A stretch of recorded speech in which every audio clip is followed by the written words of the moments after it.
Boche gold and diamonds. Buy now pay later. സർക്കാർ ബധിര വിദ്യാലയത്തിൽ കേരളത്തിലെ ആദ്യ ഭിന്നശേഷി സൗഹൃദ ഇൻഡോർ സ്റ്റേഡിയത്തിന്റെ നിർമ്മാണം മന്ത്രി വി അബ്ദുറഹ്മാൻ ഉദ്ഘാടനം ചെയ്തു.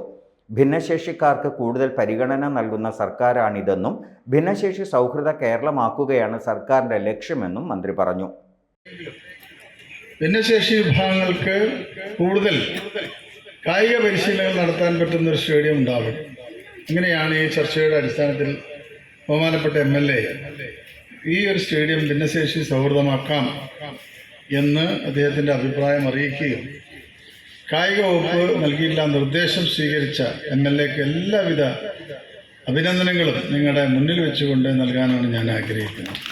കാരണം പലപ്പോഴും മറ്റുള്ള MLAമാരൊക്കെ തന്നെ അത് ഈ കാര്യങ്ങളിൽ ഇത്ര അധികം, കാരണം 10 കോടി രൂപ ഒരു നാടിനു വേണ്ടി ചെലവഴിക്കുകയാണ്. അപ്പോൾ കെ പ്രേംകുമാർ MLA അധ്യക്ഷനായി. സ്കൂൾ ഒളിമ്പിക്സിൽ പങ്കെടുത്ത് ഗോൾഡ് മെഡൽ നേടിയ സജീവ് കുമാർ, അർജുൻ എന്നീ വിദ്യാർത്ഥികളെയും വിവിധ മത്സരങ്ങളിൽ മികച്ച പ്രകടനം കാഴ്ചവെച്ച വിദ്യാർത്ഥികളെയും മന്ത്രി പുരസ്കാരം നൽകി ആദരിച്ചു.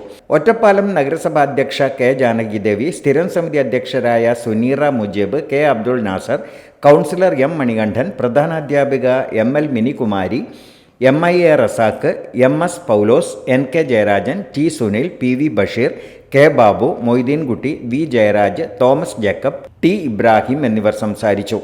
സംസ്ഥാന ബജറ്റിൽ നിന്ന് അനുവദിക്കപ്പെട്ട 10 കോടി രൂപ വിനിയോഗിച്ചാണ് ഗവൺമെന്റ് ബധിര വിദ്യാലയത്തിൽ ഇൻഡോർ സ്റ്റേഡിയം നിർമ്മിക്കുന്നത്. ബാസ്കറ്റ്ബോൾ, വോളിബോൾ, ഷട്ടിൽ ഉൾപ്പെടെയുള്ള കോർട്ടുകൾ അടങ്ങിയ സ്റ്റേഡിയമാണ് കായിക വകുപ്പിന്റെ നേതൃത്വത്തിൽ ഒറ്റപ്പാലത്ത് ഒരുക്കുന്നത്. Time kids pre school, Mannannur road, Vaniyamkulam. .View news. കാഴ്ചകളാണ് ലോകം, കണ്ടു തുടങ്ങുക.